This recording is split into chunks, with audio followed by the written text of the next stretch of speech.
와서 11월 달에 우리 담임 목사님을 통하여서 요나서 2장의 말씀을 통하여서 요나의 감사라는 제목으로 참 그때 많은 도전을 받았고, 지난 주일 우리 이승일 선교사님을 통하여서 요나의 고난을 제 자신에게 한번 투영해보는 그러한 시간을 가졌습니다. 그래서 받은 은혜를 생각하면서 하나님을 신뢰하는 것이라는 제목으로 여러분들과 함께 말씀을 나눌까 합니다. 여러분, 성경 말씀에는 너무나 많은 스토리가 나오지만 요나서만큼 극적인 이야기는 없을 거예요. 그래서 루돌프 볼트만 같은 신학자는 요나서에 나오는 이야기가 실제로 있었던 일이 아니며 이것은 신화이며 이 신화 속에서도 우리가 배울 점이 분명히 있고 교훈이 있다라는, 좀 우리와는 의견이 상충되는 그러한 희미한 이상한 이야기를 할 만큼 요나서는 어떻게 보면 굉장히 스펙타클한, 그리고 또 반전이 있는 그러한 하나님의 말씀이라는 것입니다. 하지만 요나서는 살아있는 말씀으로 저와 여러분들이 참 이 말씀은 볼트만이 얘기한 것과 같이 이것은 신화가 아니라 진짜 선포되어진 살아있는 하나님의 말씀으로 우리가 믿겨지기 때문에 이 말씀이 얼마나 우리의 마음을 설레게 하는지 몰라요. 요나서 1장 1절 말씀에 보니까 여러분 뭐라고 이야기하고 있습니까? 여호와의 말씀이 아미떼의 아들 요나에게 임하니라 이르시되 라고 얘기하고 있습니다. 여러분 저를 한번 봐주시기 바랍니다. 하나님의 말씀이 임하고 임하지 않으면요, 우리의 인생을 가르는 굉장히 중요한 분기점임을 우리가 알아야 돼요. 하나님의 말씀이 임하는 사람은 예수 그리스도를 내 마음속에 영접하여서 내 인생의 주인공은 더 이상 내가 아님을 고백하는 사람입니다. 하지만 하나님의 말씀을 듣지 않고, 그리고 또 하나님의 말씀을 순종하지 아니하고 예수 그리스도를 하지 않은 사람은요, 하나님의 말씀이 임하지 않습니다. 여러분, 살아있는 그 하나님의 말씀이 임하는 그 놀라운 은혜를 저와 여러분들이 누렸지 않습니까? 그렇기 때문에 이 세상의 사람들은 온 세상의 잡소리에 노출되어 있는 그러한 사람들이 얼마나 많이 있는지 모릅니다. 하지만 그럼에도 불구하고 우리는 이 코로나19라는 아주 나쁜 바이러스가 이 지역뿐만 아니라 한국의 교회와 어떻게 보면 이 나라를 뒤덮고 있는 상황 속에서도 하나님의 말씀을 듣기 위하여서 이 자리에 나온 자체가 얼마나 감사하고 고마운지 모르겠습니다. 여러분, 하나님의 말씀이 들려짐에 날마다 감사하는 저와 여러분들이 되시기를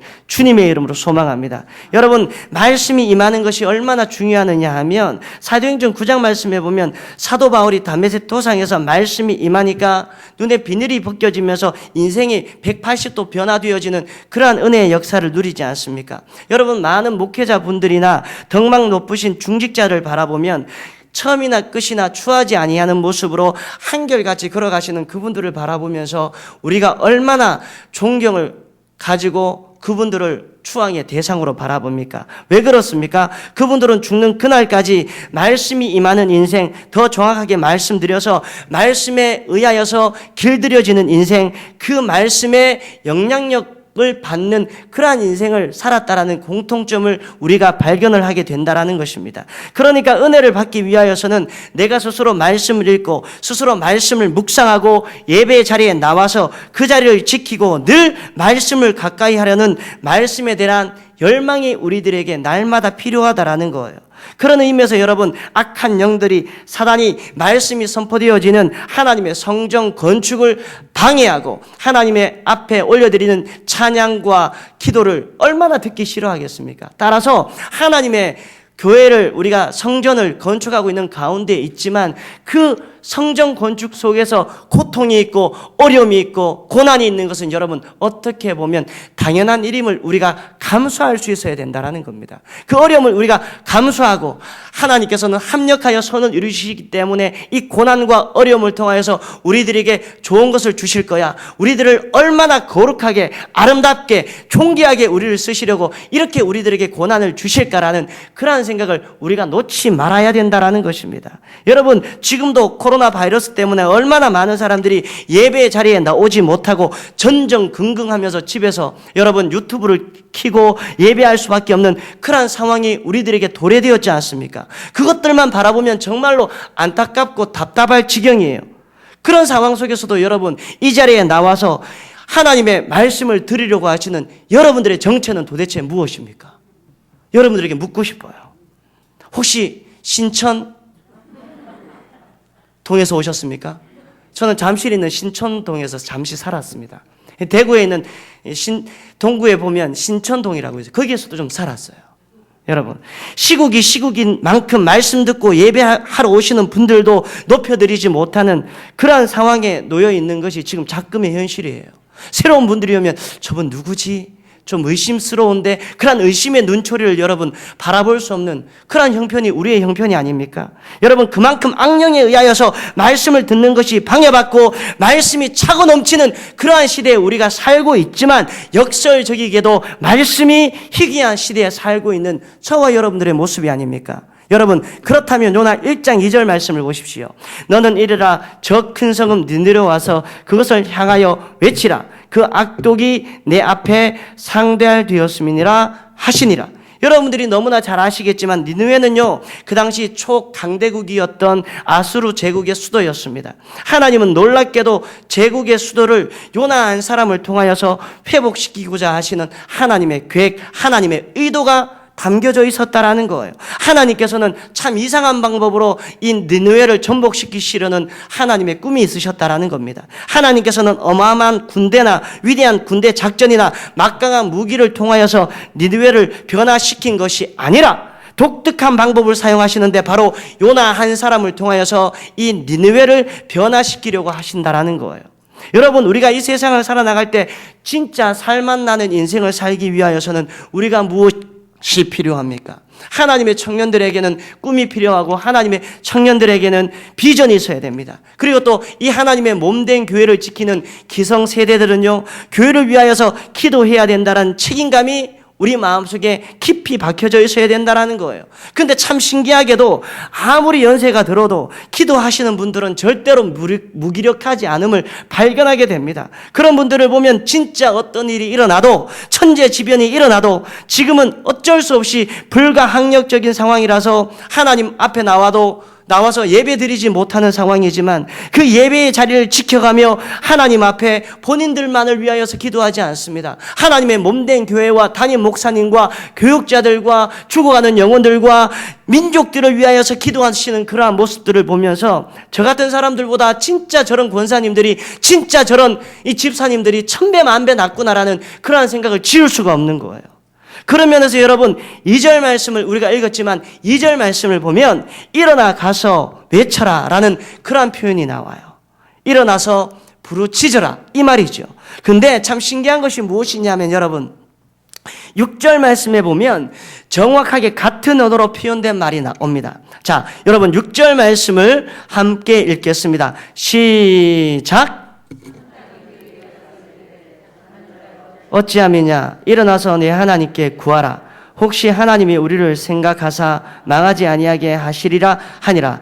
아멘. 여러분, 6절은 누가 하는 말입니까? 2절은 누가 하는 말입니까? 맞아요. 2절은요, 직접 하나님께서 요나에게 하신 말씀이고요. 6절은요, 우리 권사님께서 대답을 잘 하셨지만 여러분, 이방인 성장이 지금 이야기하고 있다라는 것입니다. 여러분, 솔직히 생각해보면 2절 말씀은 괜찮아요. 왜냐하면 직접적으로 하나님께서 요나에게 말씀을 하셨기 때문에. 하지만 6절 말씀을 가만히 보면 이 북이스라엘의 위대한 선지자 아미떼의 아들 요나 입장에서는 상당히 자존심 상하고 이건 기분 나쁜 일이에요. 그렇지 않겠습니까? 요나는 불순종했던 이스라엘을 상징하는 인물이 아닙니까? 하나님이 오랫동안 선지자를 보내고 또 보내고 견고하고 타일러도 이 이스라엘 민족들이 변화되지 아니하고 이 이스라엘 민족들이 바뀌지 아니하니까 마지막에 하나님께서 이러한 방식을 쓰신 거예요.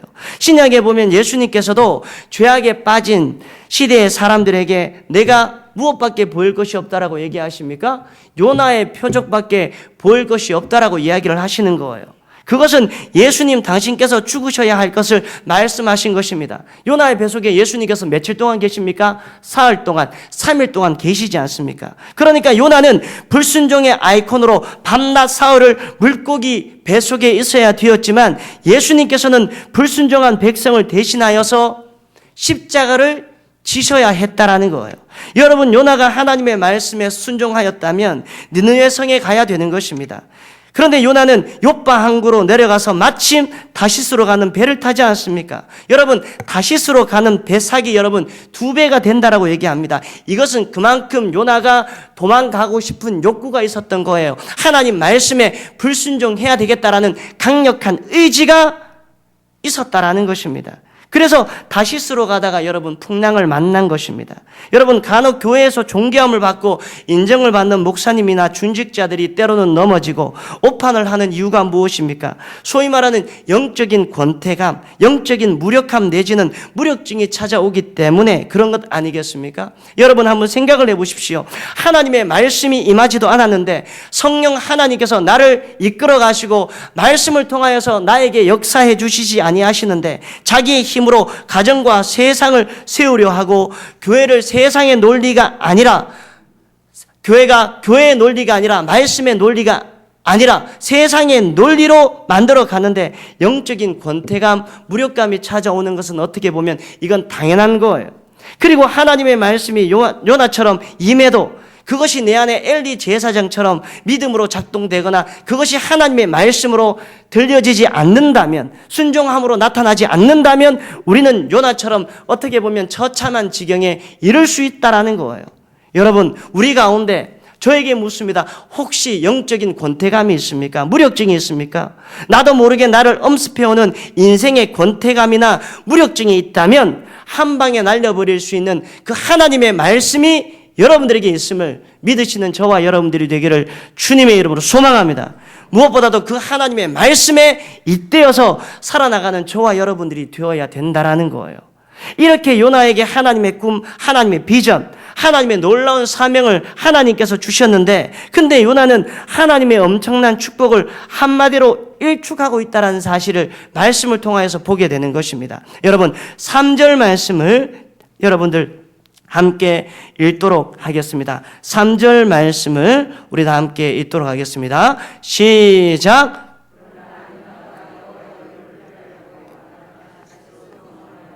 욥바로 내려갔더니 마침 다시스로 가는 배를 만난지라.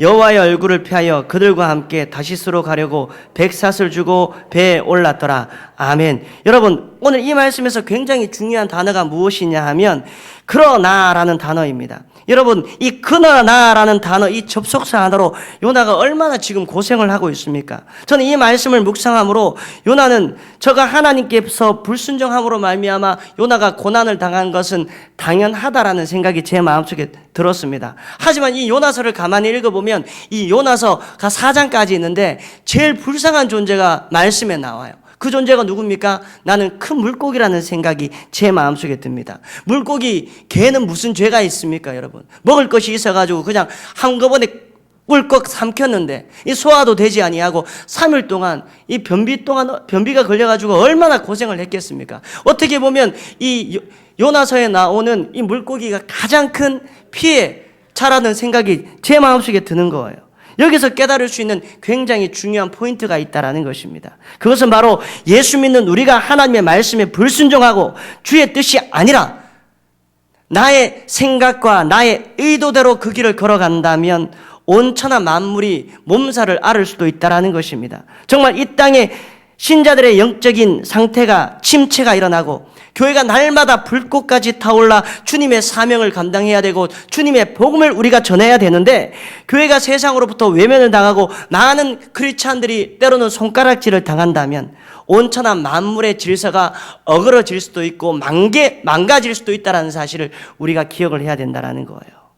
자, 그렇다면 여러분, 오늘 이 말씀을 통하여서 요나의 불순종의 이유를 우리가 찾게 됩니다. 첫 번째는 요나는 이 니느웨에 대해서 심각한 마음의 상처, 상한 감정이 있었다라는 거예요. 여러분들이 너무나 잘 아시겠지만 니느웨는 아수르의 수도라는 것을 잘 알잖아요. 근데 아수르는 자기 조국 북이스라엘을 멸망시킨 아주 못된 외구임을 이 요나 선지자는 기억을 하고 있다라는 겁니다. 원수의 나라가 싫었을 거예요.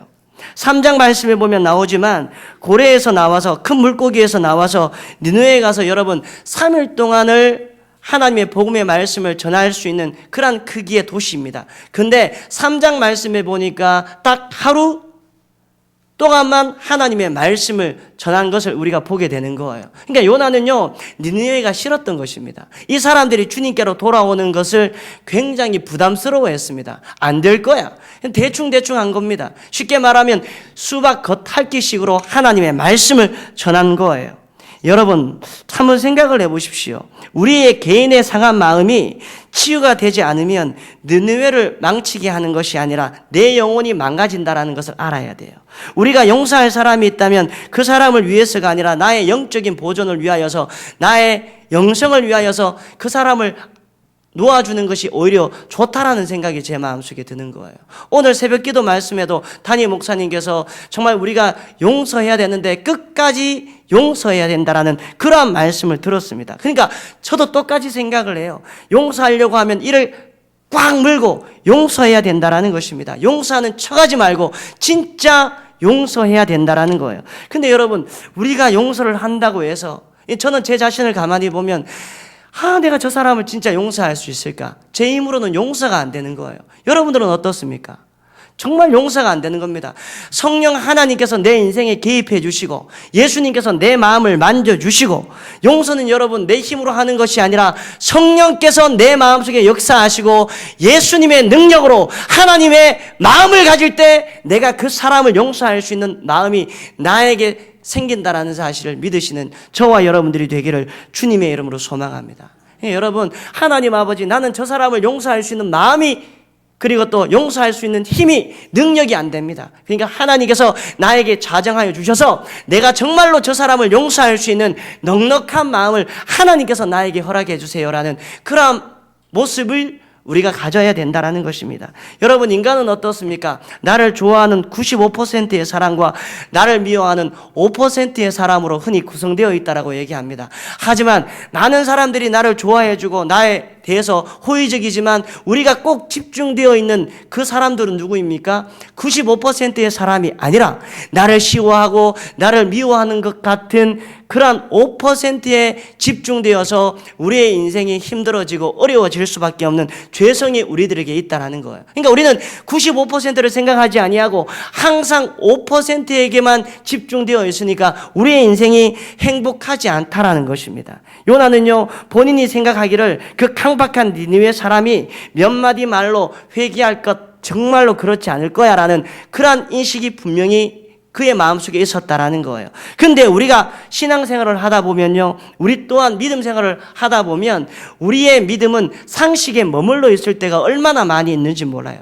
우리는 어떻게 보면 우리의 상식의 틀을 깨지 못할 때가 얼마나 많이 있는지 모릅니다. 여러분, 이게 문제라는 거예요. 요나가 지금 하나님의 놀라운 프로젝트, 하나님의 계획, 하나님의 은혜, 섭리 앞에서 하나님 상식적으로 한번 생각을 해보세요. 이게 말이 되는 소리입니까? 라는 그러한 분위기가 하나님의 말씀에 지금 어떻게 보면 주도적인 분위기예요.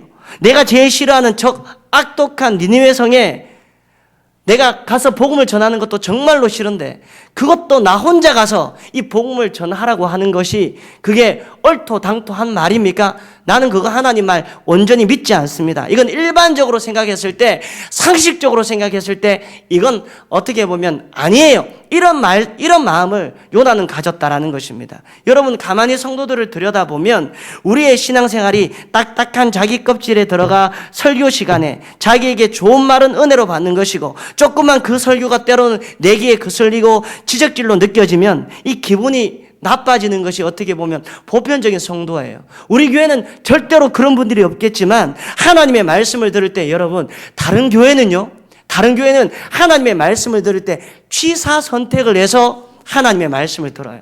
좋은 것만 듣는 겁니다. 내기에 달콤한 언어로 되어진 것만 내가 그걸 듣고 저건 아니야 목사님, 내 생각할 때는 내가 안 받을게요, 쫙 밀어내는 것이 어떻게 보면 우리 교회는 그렇지 않지만 이 다른 교회 성도들은 그러신 분들이 들어있다라고 얘기를 하더라고요. 여러분, 목사님의 말씀이 나의 세계관과 관점과 스스로 생각할 때 저게 정치적인 입장에서 하나님의 말씀을 선포했는데 정치적으로 이 성도가 그걸 듣다 보니까 이건 더 이상 내가 받아들이지 못해, 이건 살아있는 말씀 안 받을게요.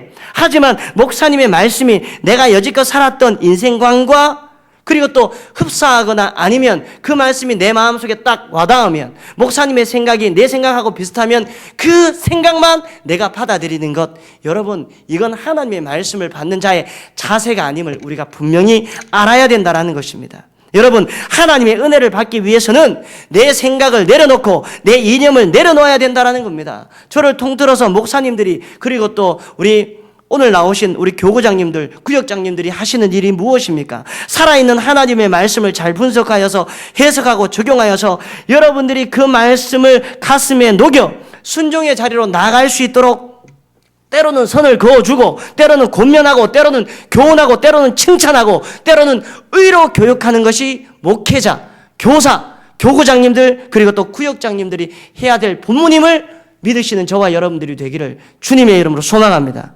저와 여러분들이 요나와 같은 누를 범하지 아니하고 하나님의 생각이, 하나님의 뜻이 나의 생각과 나의 뜻과 다를지라도 그 하나님이 역사하시는 그 환경 속에서, 말씀 속에서 순종하시는 저와 여러분들이 되기를 주님의 이름으로 축복합니다.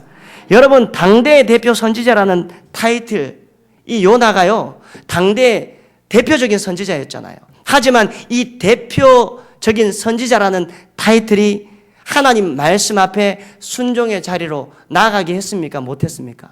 순종의 자리로 나아가지 못하게 했다라는 것입니다. 이걸 우리가 깊이 교훈 삼아야 된다라는 거예요. 좀 더 적용을 하자면, 목사님이라도 장로님이라도 권사님이라도 그 타이틀이 나의 순종의 자리로 나아가게 하는 매개체가 아님을 우리가 인식하고, 날마다 하나님의 말씀을 청정하고, 날마다 그 말씀을 듣는 데서 끝나지 아니하고 가슴 깊이 새기고 발걸음으로 옮기는 그러한 순종의 발걸음이 우리들에게 정말로 필요하다라는 사실을 우리가 기억을 해야 된다라는 겁니다. 그런가 하면 여러분, 두 번째로 하나님께 반기를 든 요나가 일이 어떻게 풀리는가를 우리가 봐야 된다라는 겁니다. 자, 제가 한번 1장 3절 후반절 말씀을 제가 한번 읽어드릴게요.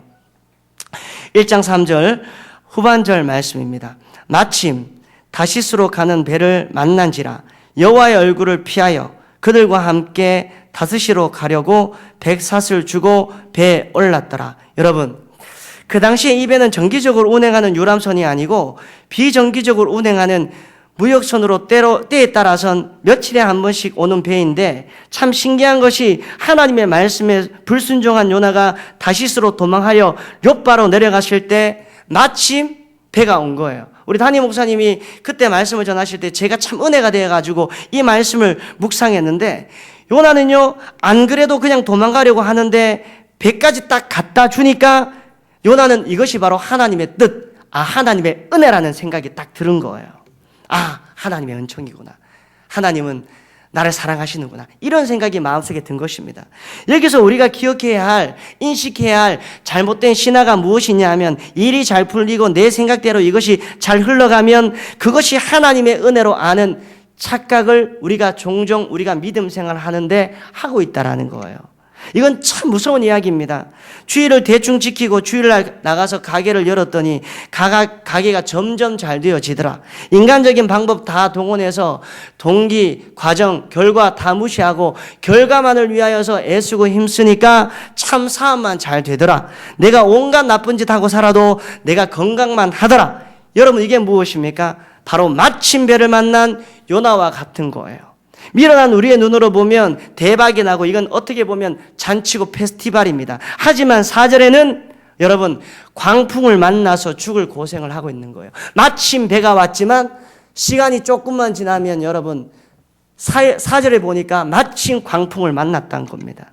여러분, 영화를 읽어보면 3절에 마침 다시스로 가는 배를 만난 것은 이건 어떻게 보면 불행한 일이고 저주예요. 하지만 4절에 광풍을 만난 것은 요나에게 대박이 터지는 사건임을 우리가 분명히 알아야 된다는 것입니다. 여러분, 우리들 가운데 일이 잘 안 풀리는 분들이 분명히 계실 거예요. 내가 아무리 노력을 해도 배가 깨어지는 것과 같은 상처가 있는 분들이 분명히 있을 것입니다. 자녀들이 참 내가 이렇게 열심히 믿음 생활하는데 자녀들이 복을 받아야 되는데 자녀들이 잘 안 되는 모습을 보면서 여러분, 얼마나 여러분들 마음이 깨어지고 안타깝고 그 자녀를 생각하면 눈물만 흐릅니까? 하지만 아무것도 보이지 않더라도, 지금 좀 내가 아프고 사업이 힘들더라도 인간적으로 보면 여러분, 내가 정말로 운이 없는 사람 같지만, 지질이 궁상 떨고 앉아서 정말로 재수 없는 사람 같지만, 여러분 말씀을 보십시오. 아무런 염려하지 마세요. 요나의 하나님이 우리의 하나님이심을 믿으시는 저와 여러분들이 되기를 주님의 이름으로 소망합니다. 여러분, 지금 사회적으로 코로나 바이러스 때문에 지금 우리가 다 죽을 지경입니다. 어떻게 보면 진짜 국가 재난 상태라고 얘기할 수 있을 만큼 모든 사람들이 지금 두려움에 떨고 있습니다. 지금 분위기는 모든 국민들이 어떻게 보면 가만히 그 속을 들여다보면 단체 우울증에 걸린 듯한 그러한 느낌을 받을 정도예요. 웃음기가 사라졌습니다. 시장 경제가 엉망이에요. 내후외환입니다. 그리고 또 앞으로 나아가지도 못하고 뒤로 도망가지도 못하는, 어떻게 보면 진퇴양난의 모습입니다. 하지만 여러분, 그렇다고 지금 상황이 하나님께서 우리 보고 죽으라고 하는 그러한 얘기라고 지금 생각하십니까? 저는 절대로 그렇지 않다고 생각합니다. 우리는 마치 지금 내가 가지 말아야 할 다시스로 가는 배를 탄 요나처럼 배에 같이 탄 사람들에 의하여서 배 위에서 떨어지는 끔찍한 일을 겪고, 물고기가 지금 나를 삼켜서 3일 동안 소울에 들어가 있는 흑암을 경험하고 있는 것 같습니다. 하지만 여러분, 말씀을 보십시오. 거기서 끝나는 것입니까?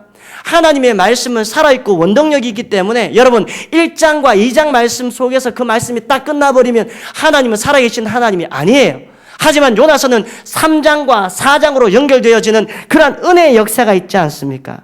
물고기가 요나를 위액으로 잘 소화시켜서 그곳에서 요나의 존재가 사라지고 요나의 사명이 사라지면, 여러분 2장에서 말씀이 끝나면 우리는 좌절할 만합니다. 하지만 하나님의 말씀은 영원히 이어지는 하나님의 말씀임을 우리가 기억을 해야 된다는 것입니다. 하나님은 요나에게 또 다른 계획의 역사가 있다는 거예요. 여러분, 제가 우리 제 카톡방에 들어가 보면 분위기가 예전만큼 좋지 못합니다. 그러니까 제가 목사니까 지금 우리 교구장님들, 우리 집사님, 권사님들 사회 분위기에 동요되지 말고 이럴 때일수록 기도하면서 하나님께 집중하자고. 그래도 제가 목사니까 명색이, 저도 두려움이 있지만 이 카톡방에 하나님의 말씀을 올려도 댓글도 없고 이 분위기가 영썰렁해요. 느껴집니다. 심적으로 우리 성도들이 마음이 진짜로 힘들구나, 어렵구나. 여러분, 제 부모님이 경북 영천에 계세요. 지금 영천도 전화를 해보면 전쟁입니다. 대구하고 가까워가지고 대구에서 신천지 예배당에서 예배를 들으신 분이 영천에 사시는가 봐요. 이 영천에 가가지고 온 시내를 헤집고 다니니까 이 영천에 갑자기 확진자가 팍팍팍 늘어나가지고 그래도 제가 장남이거든요. 걱정이 돼가지고 안 되겠다. 이번 주 월요일은 내가 한번 영천을 한번 가봐야 되겠다. 제가 시골에 한 번도 제가 9년 동안 내려가 보질 못했어요. 이번 기회에 한번 내가 걱정이 돼가지고 한번 내려가 봐야 되겠다라고 하면서, 그날이 지난주 월요일이 제가 월요일에 근무였는데 우리 김동훈 목사님이 그래도 바꾸어 주시더라고요. 그래서 제가 한번 새벽 기도도 안 드리고 새벽에 출발을 했는데, 여러분 제가 돌아왔습니다. 하나님께서 자꾸 내 마음속에 부담감을 주시는 거예요. 네가 있어야 할 자리는 그 자리가 아니야.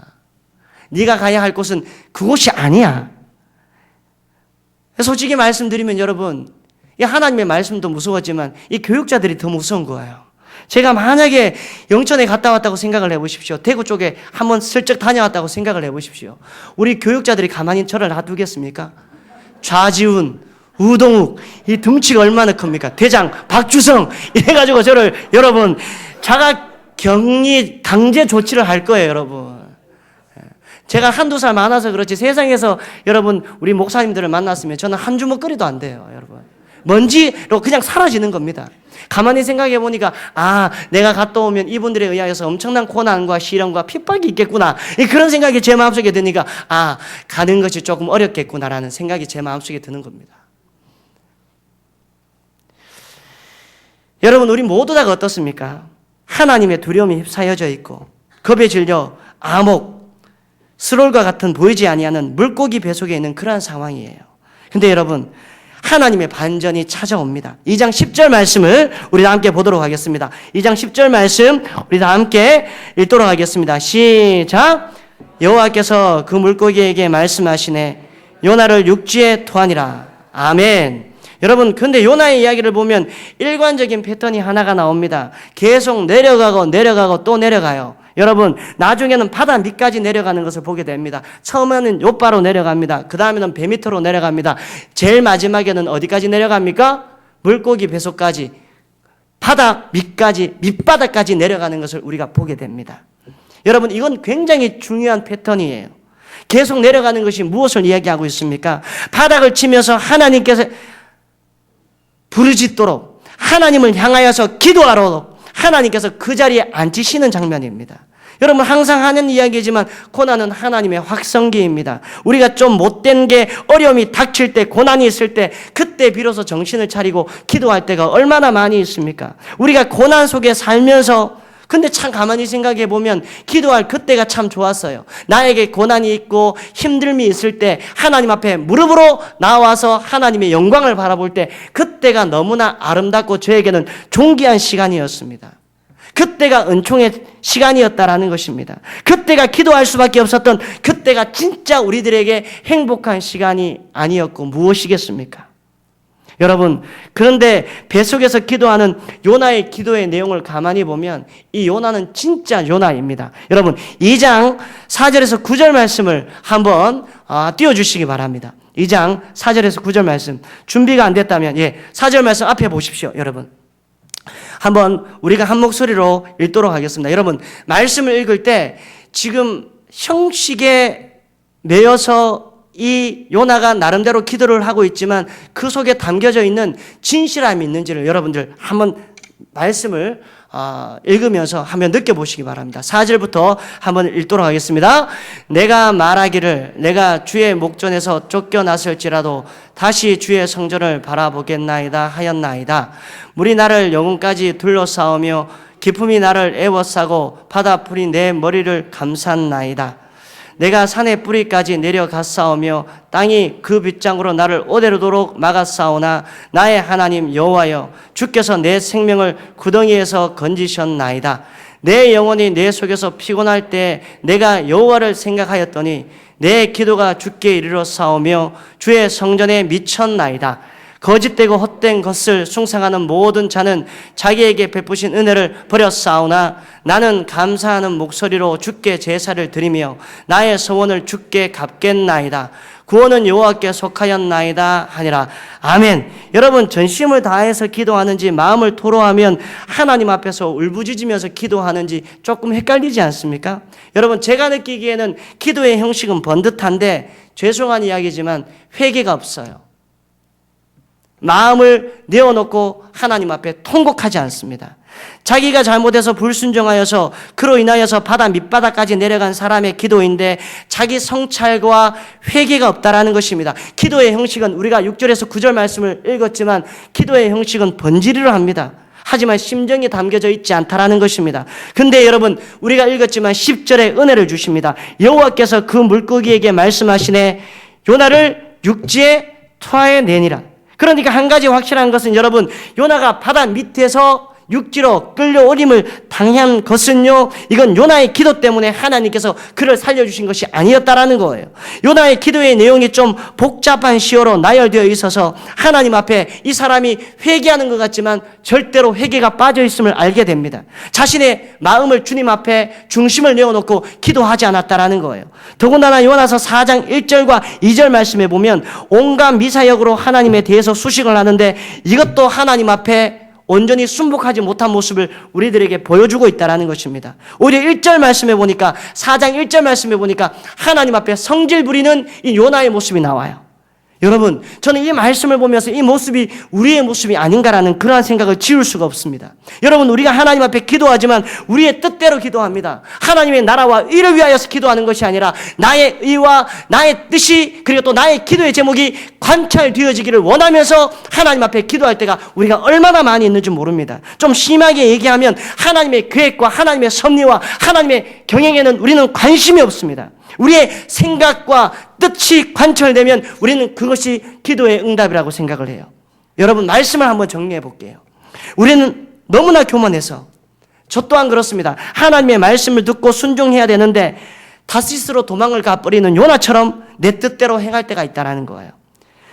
그것이 그 사람을 미워하는 상황 마음에서 그런 마음이 시작되어질 때도 있고, 이것이 똥인지 된장인지 구분하지 못하는, 이것이 바로 하나님의 은총인지 아니면 저주인지 구분하지 못하는 영적인 소경 상태이기 때문에 이러한 불순종한 일이 일어나든지, 하여튼 우리가 죄된 모습인 것은 확실합니다. 그리고 기도할 때 내 방식대로 기도 응답이 나오지 아니하면 요나처럼 하나님 앞에 4장 1절의 말씀처럼 부릴 듯이 하나님 앞에 성질을 부릴 때 가만히 있다라는 거예요. 여러분, 그럼에도 불구하고 하나님은 요나의 기도를 들어주십니다. 응답해 주세요. 때로는 수월 같은 고래의 배 속에서 육지로 토해내게 하시고 끝까지 요나를 사용하셔서 하나님의 계획, 하나님의 프로젝트, 요나 한 사람을 통하여서 하나님의 뜻을 이루어가게 하신다라는 사실을 우리가 분명히 보게 되지 않습니까? 하나님의 역사가 일어나지 않습니까? 이것이 바로 하나님의 일하심이에요. 여러분, 마지막으로 이야기 하나 하고 마치겠습니다. 이 이야기는 우리가 너무나 잘 아는 이야기인데 모래 위의 발자국이라는 그러한 시예요. 한번 들어보세요. 어느 날 어떤 사람이 꿈을 꾸었는데 꿈에 자기가 지나온 인생이 모래 위에 발자국으로 펼쳐졌다. 너무나 감격스러운 것은 항상 두 사람의 발자국이 이어지고 있었던 것이다. 하나는 자기의 발자국이었고 하나는 항상 함께 하시는 예수님의 발자국이었다. 근데 어느 날 감격하고 발자국을 보던 그 사람이 순간에 낙심하여서 하나님 앞에 깊은 상처를 받았다. 왜냐하면 자기 옆에 함께 걸어가시던 주님의 발자국이 어느 순간에 사라졌는데 그 시기를 돌아보니까 자기가 가장 힘들고 도움이 필요한 때였기 때문이다. 인생 내내 함께 하시다가 정작 자기가 가장 힘들고 가장 절실히 도움이 필요한 순간에는 사라져버리신 주님을 생각하니까 너무나 서운한 것이었다. 그때 이 사람은 주님께 따졌다. 아니 주님은 항상 저와 함께 하시겠다라고 하셨고 또 인생의 대부분은 함께 해주셔놓고 왜 제가 가장 힘들 때, 가장 절망적일 때 저를 혼자 두고 떠나버리셨습니까? 왜 주님이 가장 필요했던 순간에 제 옆에 안 계셨습니까? 이렇게 투덜거리듯이 말하자 그러자 주님께서 말씀하셨다.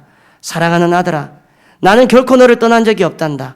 내가 힘들고 고통스러웠던 순간에 발자국이 한 줄밖에 없었던 것은 그때 내가 너를 업고 걸어갔기 때문이다. 그때 내가 너를 업고 걸어갔기 때문이다. 여러분, 이 시는 우리가 너무나 잘 알고 있는 시죠. 유튜브를 통해서 우리가 많이 보셨을 거예요. 여러분, 항상 우리의 인생을 되돌아보면 저와 여러분들이 느끼는 것이 무엇입니까? 두 발자국이 아니에요. 한 발자국입니다.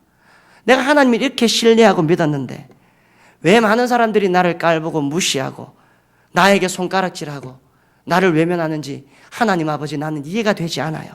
하나님이 살아계신다면 진짜 나에게 이러시면 안 돼요 라고 하면서 요나처럼 분노가 내 마음속에 일어날 때가 있다라는 것입니다. 하지만 그때 우리는 나와 함께 동행하시고 나를 업고 가시는 주님을 인식하고 바라보는 은혜가 필요하다라는 거예요. 여러분, 한국교회가 순환을 당하고 우리 교회가 그리고 또 우리나라가 지금 코로나 바이러스 때문에 온 국민이 위축되어 있고 고난을 당하고 있어도 하나님은 요나를 물고기 베어서 개어 토해내게 하셨듯이 니느웨를 하나님 앞에 돌리셨듯이 하나님의 역사는, 하나님의 일하심은 멈추지 않음을 믿으시는 저와 여러분들이 되기를 주님의 이름으로 소망합니다. 여러분, 우리 하나님은요 저와 여러분들을, 한국교회를, 아니 대한민국을 그냥 내버려 두시지 아니하시고 우리를 업고 가고 계신다라는 사실을 여러분, 그 믿는 그 믿음이 필요하다라는 사실을 아시고 요나만큼 주님 앞에 간절히, 아니 요나보다는 조금 더 기도하시는 저와 여러분들이 되기를 주님의 이름으로 소망합니다. 하나님 아버지, 은혜를 감사합니다. 오늘 말씀을 통하여서 하나님께서 정말